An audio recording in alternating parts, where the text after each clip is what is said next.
Alrighty, let's get to some OTDISH. Let's roll through these. I got in 1955, the 17th NCAA championship. San Francisco beats LaSalle 77-63.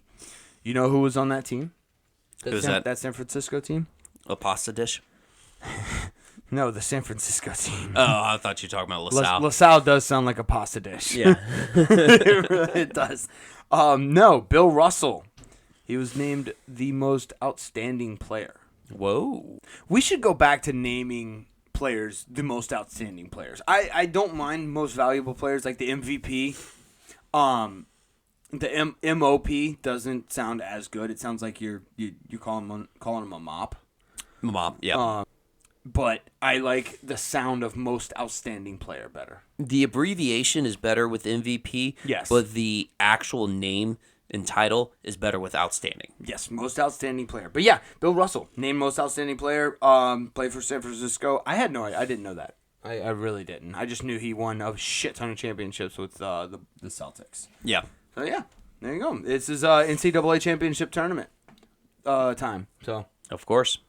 yeah, what you got? I'll kind of piggyback off of that. 1966, the 28th NCAA men's basketball championship. Texas Western beats Kentucky 72-65. Didn't they make a movie out of that or something? So, yes, they did actually make a movie out of that. And that's actually what kind of hit with the nostalgic feeling whenever I actually, saw this one. I was like, definitely going to bring it up to OTDISH. But yeah, they made the movie Glory Road, which obviously highlighted the monumental moment of where we had the first all-black lineup in a basketball championship game. Oh yeah, that's right.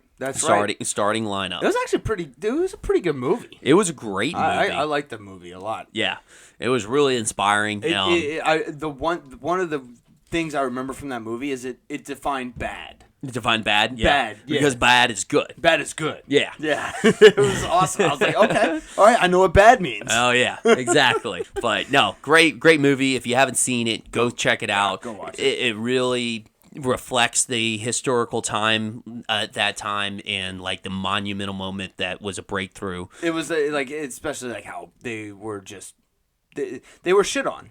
Oh yeah, they were all shit on. It was. I mean, it was bad, but it's also kind of cool, like how they broke through. And it forever marked the starting point of Kentucky recruiting all black players from then on. Yep. The only thing I don't like about the movie is Adolph Rupp was not as big of a dick as they portrayed him. They portrayed him as the bad guy. Obviously, he's the villain, but they made him look like a fucking dick. And apparently, from what I've read, he's not that big of a dick. Okay, is he not? Yeah, so he was actually kind of a good dude. He was just an excellent coach. Well, they actually did have a black player on their team. Kentucky did. Yes. So, it wasn't that the fact that they, obviously, I mean, it was still tough times at that time, but, it wasn't the fact that, they had, Texas Western had black players, or the only people their team that had black players on their team. It was the first one that actually did a full starting lineup, because that was unprecedented at that time. Right. They had a bunch of black players on their team, too, which, I guess, the Kentuckys and everybody had to, I guess, for lack of better words, token black player. Yeah, but I honestly refer back to the Shane Gillis stand-up where he just, whenever he rewatches old Alabama stuff, it's like how Alabama used to dominate back in the day, and then they played a team that had bunch of black players, and they're like, whoa, we need to get some of those guys. And it just completely fixed racism at that time. I mean, yeah. Black players, they're just really good at sports. I don't know what else to say. If there's anything that Alabama loves doing, it's winning football. Yeah, they'll do anything to win football. They'll beat racism in order to win football games. Exactly. Yeah. In 1984, on this date in 1984, two-time Cy Young winner Denny McLain is indicted on charges of drug trafficking, embezzlement, and racketeering. This guy probably would have been best friends with Jamarcus Russell. Oh, yeah. Okay. Him and Jamarcus Russell would have been best friends. But the 25-year sentence was later quashed. Oh, quashed. It was quashed. That's what they say? The quashed. It was quashed. Are Yeah. you sure the British people weren't, They were involved. They were involved? Okay. Yeah, Parliament was involved. But yeah, it's just basically like if you had a lot of money in the 80s, you would never go to jail. I feel like that's kind of true today. It kind of is, but it's not as easy if you get scrutinized by the media. That's true. But also, we're so ADHD nowadays that, like, you'll get scrutinized by the media and then we'll just forget about you. 24-hour news cycle. 24-hour news cycle, baby. What else you got? All right. So this one's a multiple of years. This one's 3 combined into 1. Mm-hmm. So in 1956, the Minneapolis Lakers beat St. Louis Hawks 133-75. At that time, 133-75. Holy yes, shit. At that time, being the largest margin of victory at 58 points. Okay. Then, in 1971, the LA Lakers beat the Golden State Warriors 162-99. Also, setting the record for the largest margin of victory at 63 points. Where does the boss... Oh, are you going to get to that? Well, I was going to say 1976, Golden State beat Indiana Pacers 150-91, 59 points.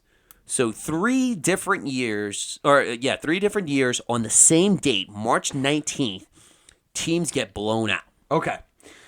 I was going to say where the Boston Golden State game fit into this, because Boston destroyed Golden State. Yeah, actually 50 points is not actually on the list very much. Yeah. So the top one is actually from 2022. Memphis beat OKC 155-79 as a 73-point margin. Holy shit. How the times have changed, first of all. Yeah, right. I feel like if they played again, that would be the opposite. It would be the opposite. But I'm kind of curious. The games that are going on tonight right now, are we going to see a blowout? Because it's March 19th. Yeah. I don't know. So Hornets are playing the Magic. Rockets are playing the Wizards. Pels are playing the Nets. I would like it to be that game. That would be nice. In the Pels' favor. Yep. Mavs are playing the Spurs. And then Nuggets are playing the Timberwolves. I don't see the Nuggets or Timberwolves. I don't see the Mavs or Spurs. Pels, Nets, maybe. Rockets, Wizards, possibly. Hornets, Magic. That's probably my best bet. Hornets, Magic? Well, hate to burst your bubble, but that was only a 20-point win. Dang it. I know. I mean, it's a 20-point win. Like, the fact that we're saying a 20-point win isn't a big margin is wild. The Pels are up by 18. They just scored. They're up by 16, so this is kind of a blowout. We needed the blowout. Look at Zion doing a couple of things. But anyways, yeah, you got anything else on OTDISH? That was a good one. All right. No, that's about it. Nice little research there. All right.